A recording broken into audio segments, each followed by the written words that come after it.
ជាបឋមក៏សូមធ្វើការគោរពជម្រាបសួរទៅកាន់ប្រិយមិត្តទាំងអស់គ្នាដែលតែងតែចូលមកទស្សនានៅតម្រុយឆ្នោតអាវងយើងខ្ញុំហើយថ្ងៃនេះផងដែរក្រុមតម្រុយឆ្នោតអាវងយើងខ្ញុំ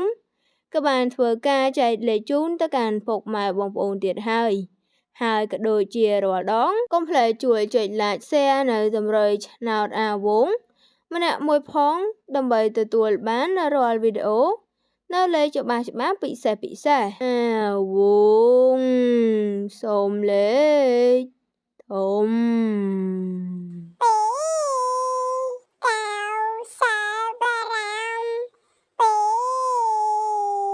អាវង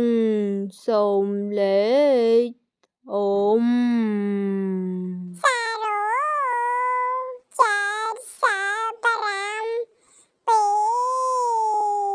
អាវងសូមលេខធំ